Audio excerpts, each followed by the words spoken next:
New Mexico Crime Files, a deep dive into the archives, shocking and notorious cases, the arrests and what led to them, and what happened to the suspect. Here are your hosts, Dean Staley and Jessica Garate.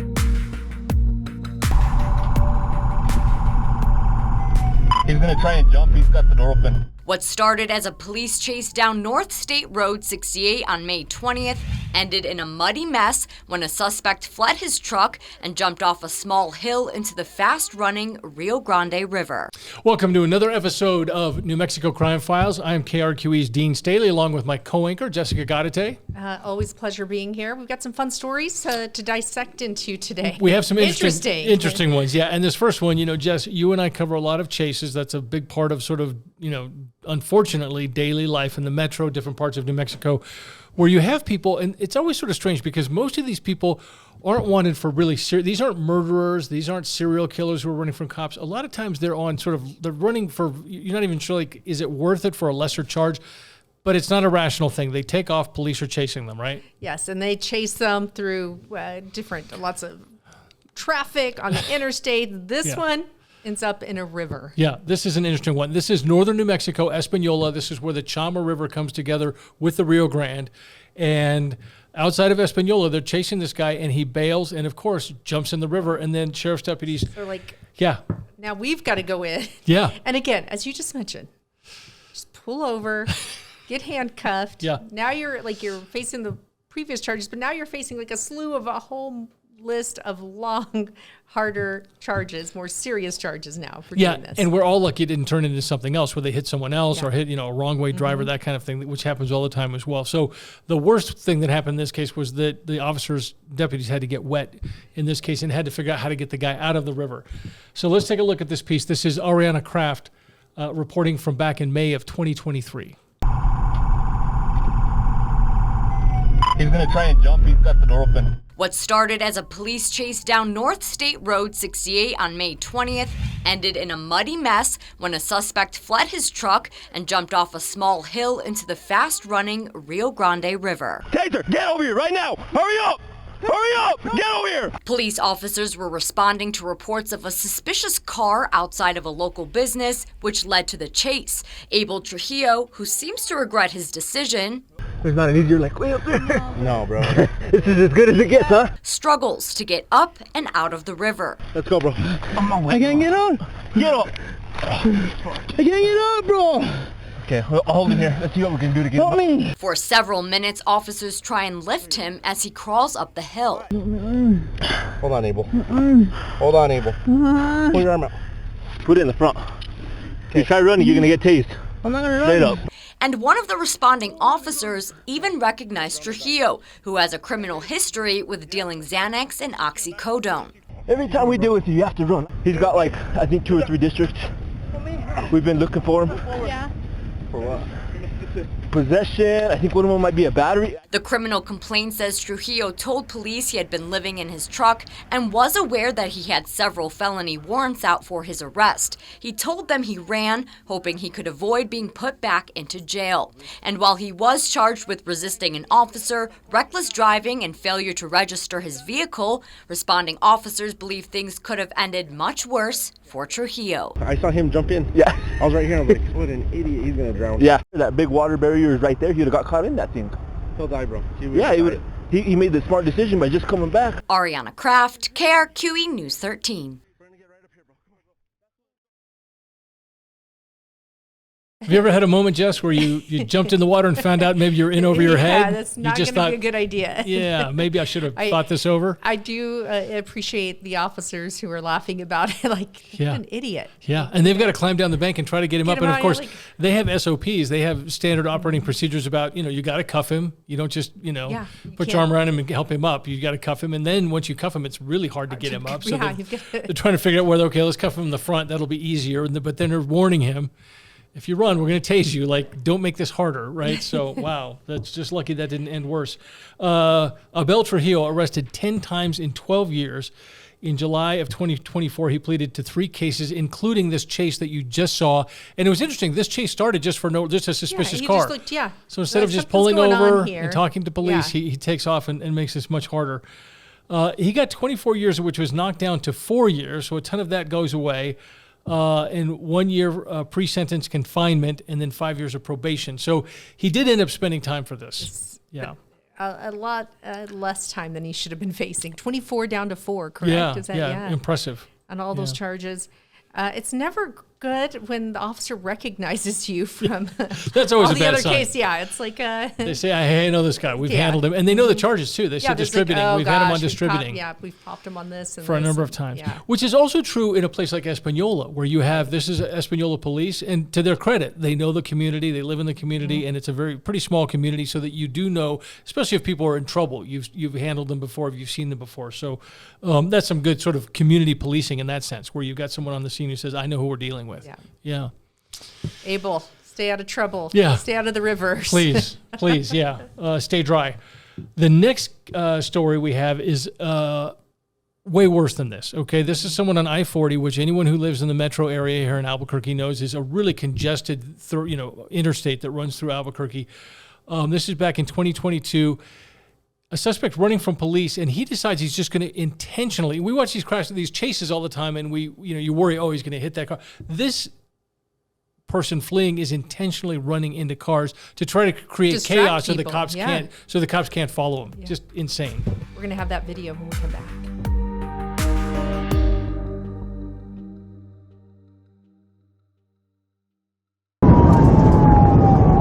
Rollover 1045. After a 28-mile chase near Grants, it was the end of the line. A state police officer spotted the driver of a red Dodge on westbound I-40, weaving in and out of traffic and swerving back in February. Welcome back to this episode of New Mexico Crime Files. We showed you one case involving a person running from Espanola police, ended up in the river. This next one is way worse. This is a gentleman who is driving on Interstate 40 and trying to get away from state police, and he has an interesting strategy. He starts running into some drivers. Can you imagine being on the roads with this guy and you just see this car coming straight at you, and he's trying to cause all this chaos. The video is incredible. Intentionally running into other cars, and I'm shocked and amazed that no other cars spun out or flipped or ran into a barrier or something because of this mayhem that this suspect is creating, and intentionally hoping that if he does this, there'll be so much chaos that the police can't get through to get him. So just insane. This is a story by our own Dean Staley back from 2022. Yeah, and in this case, his strategy of crashing into other cars backfired. 675, rollover 1045. After a 28-mile chase near Grants, it was the end of the line. A state police officer spotted the driver of a red Dodge on westbound I-40, weaving in and out of traffic and swerving back in February. He refused to pull over, passing cars on the shoulder and doing more than 100 miles an hour. He tried to shake police by ducking off the interstate, but ran into another patrol unit on the off-ramp before jumping right back on I-40. That's when the chase reached new levels of danger. The driver slows down and slams into a white SUV in what police say was an attempt to send the wreckage into the officer's path. A couple of minutes later, he tries it again, but sends his own car rolling. 675, rollover 1045. As he's flipping, the other car spins out, almost heading into oncoming traffic. 55.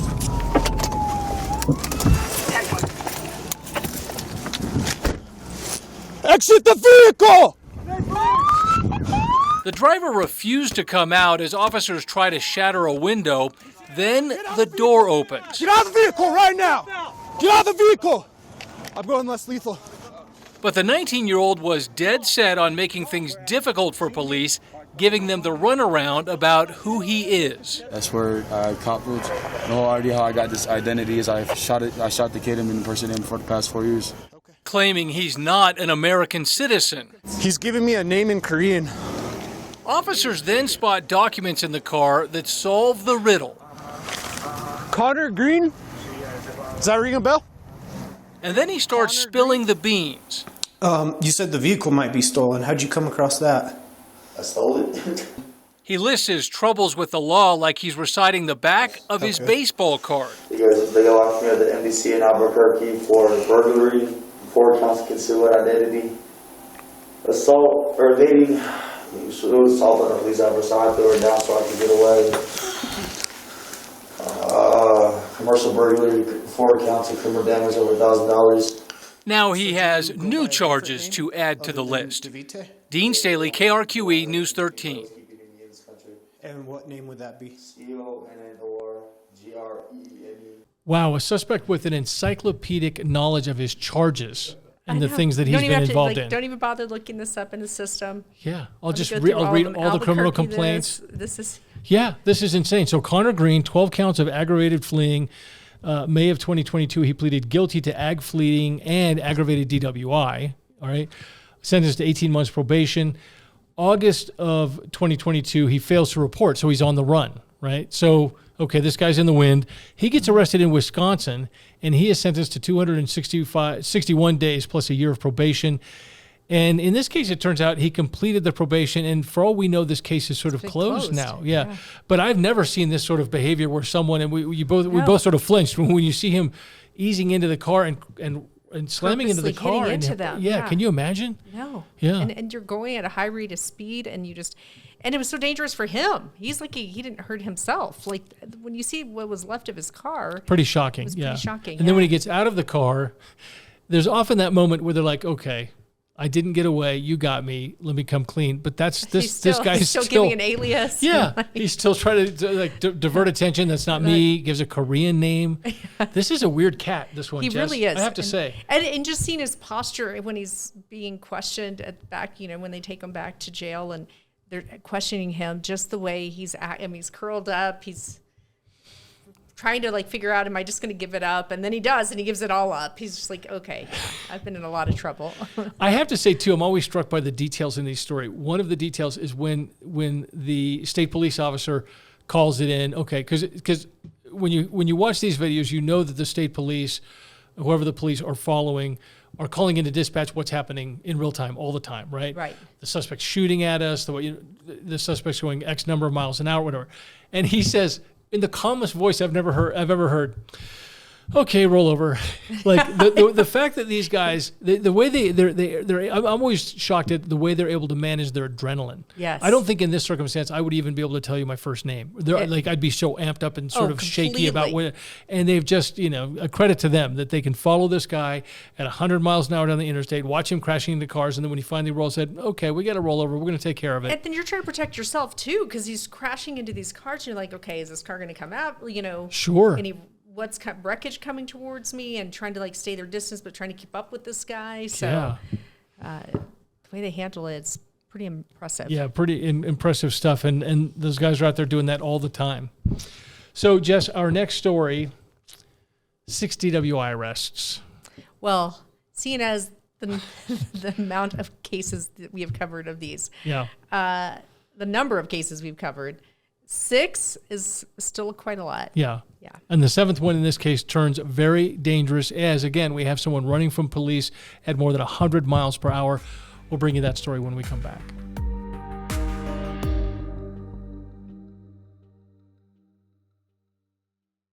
Just days before Christmas, New Mexico State Police Officer Justin Maes was patrolling eastbound I-40 in Gallup when he spotted this car. It's going to be a silver passenger vehicle Dodge. The officer tries pulling the driver over for failing to maintain his lane. And welcome back, everyone. Our next case that we'll be talking about is a drunk driving case, and this is a guy who it just seems like nothing seems to stop him. Yeah, and I'd like to say this is a unique story. Oh my gosh, look at the story that we dug up that you've never heard of before. But I'm afraid that all of our viewers are going to say, oh my gosh, another one of these. This is almost just like the poster child, right? Numerous DWIs, in this case, 6 DWI arrests, fleeing from police, right? So they don't just pull over and say, yeah, I've had too much to drink. They're fleeing at more than 100 miles an hour. They're on roads where they're putting everyone at risk. And then you will also, I think, when we play this story for you, feel like this is another poster child for drunk driving in New Mexico, because you can't believe it seems like a pretty light sentence to me. It really does. And you just see, all the chaos they cause. You think they're really going away. That's not always the case. Yeah. And as we talked about before, we were talking with Ann Perrette during a different episode about, some of these people, if you've had 6 DWI arrests, and especially in a short amount of time, if you don't get put away and get help, right? The minute you get out, guess what? You're just still an alcoholic, and you're going to be doing this again. So it's kind of discouraging that you don't feel like in this case, I don't think you're insisting that this person go to rehab, that they just can't be let out again until they're sober. Right. This is a case back from 2019, and this is our Rebecca Atkins. Just days before Christmas, New Mexico State Police Officer Justin Maes was patrolling eastbound I-40 in Gallup when he spotted this car. It's going to be a silver passenger vehicle Dodge. The officer tries pulling the driver over for failing to maintain his lane. Then the driver starts picking up speed. Being to pursue I-40 eastbound, passing the 20-mile marker now. He quickly cuts off cars in the right lane to exit into town. Right 6.3. Weaving around cars, the driver blows through a red light. The chase continues as the driver and the state cop now travel down Gallup's main drag. Here over Munoz overpass and calm. Nearly hitting this semi, the driver runs another red light. 491 northbound from Munoz, 10-4. And another. As the two continue speeding through town, they hit speeds of 117 miles per hour. The driver, identified as Winchell Tso, passes this driver on the shoulder. Driving in the median to pass traffic. There's no traffic in the left lane. The chase continues for almost another minute before Tso pulls off to the right. The officer says Tso hit a cattle guard before taking off on foot. He chased him until he finally surrendered about 300 yards from his car. Rebecca Atkins, KRQE, News 13. Jess, one of the things that comes to mind in this case, and you and I have covered these kinds of stories over the years, is there's always that moment when you're a police officer where you have to decide whether chasing someone is more dangerous than letting them go. Right. And when you're going 117 miles through Gallup, that's really dangerous. I'm a little surprised that they didn't say, okay. But also, we should be fair, there are a lot of other factors. If you're state police and you're in Gallup, you don't have air support necessarily. You can't just hand this person off to hey, bring the chopper in and track him and I'll slow down and hopefully he'll slow down and everything will get safer. I think there's probably a real urgency on the part of the state police officer, like, I've got to stop this guy. We can't let this guy just keep going. And that's a hard one because, he's just running red lights. He's going to cause a crash at any moment. Yeah. So you've got to get him off the road. Yeah, and also the original complaint was not, this license plate looks suspicious, something's wrong. This person is showing that they're not driving. Right? Yeah. So if you let them go, you think, okay, I've let a drunk driver continue. So that's not going to, as opposed to someone who maybe wanted for something but is sober. And so you feel like, okay, if we're not chasing him, things will get safer. So I totally understand this instinct that we've got to catch this guy. That's and just seeing him almost hit that semi is crazy video. He's just and blowing through all those red lights. He's just seconds away from major destruction and crashes. So right through Gallup, he crashes. He gets out and runs. The state police officer tracks him down, arrests him. June of 2020, he pleaded guilty to his 5th DWI. And as we've talked about on New Mexico Crime Files repeatedly, you get into the zone where you start getting mandatory sentencing. You just have to go away for a certain amount of time. In this case, instead of a 2-year prison sentence, he got 1 year in McKinley County Jail. So this is a misdemeanor charge when you're talking about less than a year. And then 1 year of probation. His DWI arrests, by the way, we tell you he has 6 of them. They go all the way back to 1997. This is a person who's been drinking and driving for decades. For a long time. And a lot of times, it's really hard when we're going into our system and looking up court cases and trying to figure out how many they've had. A lot of times it's tough to tell because, if it's going back to 1997, those records might not still be there. It might not be electronic. There might and a lot of times, it'll be like this. It could be their 5th or 6th, but they're pleading to their 4th, or and so some of those don't get you're not getting each case adjudicated every single time, and so that is also I just think an issue we have with this problem that we face. Yeah, and you think after this many times you get 1 year. The only hope that you have is during that 1 year in jail, did they get alcohol counseling? Did they get to a place where when they come out after a year? And it's really, in some cases, isn't fair to the alcoholic, in this case, the drunk driver, that I think a lot of times you're in jail and you don't get that kind of help either. And if you're just sort of cooling your jets for a year in jail and you're not getting better, the expectation when you get out should not be that you're better and you're not going to drive drunk again. Right. It should be that, wow. So I hope we get better in this state at providing that kind of help in jail in those kind of settings where people have no other choice, and you work them through those programs. Especially if you want to see some success and see them get better. Yeah, or DWI court, as Ann Perrett has reported on. So you get mandatory DWI court, which is really monitors and tracked and making sure that you're being tested routinely. And if you fail your test, you don't just get thrown in jail. You say, okay, let's work through this. Let's try to get you sober and keep you there and work you through a long process. Right. Which is really what we've kind of seen a shift to. I feel like we're really kind of working towards that, where, you would have these cases where decades ago they didn't take it that seriously, and then they started taking it seriously. Yeah. And then it was just about lock them up. And then it was just lock them up, and then they're back out. Lock them up, they're back out, doing the same thing, lock them up. And so I think to get to the root of this problem, we've got to get them the help that they need. Maybe we're evolving, Jess. I think so. Hope so. Yeah. Hope things get better. Anyway, we thank you so much for joining us on this latest edition of New Mexico Crime Files. Good to be with you, Jess. Always a great time.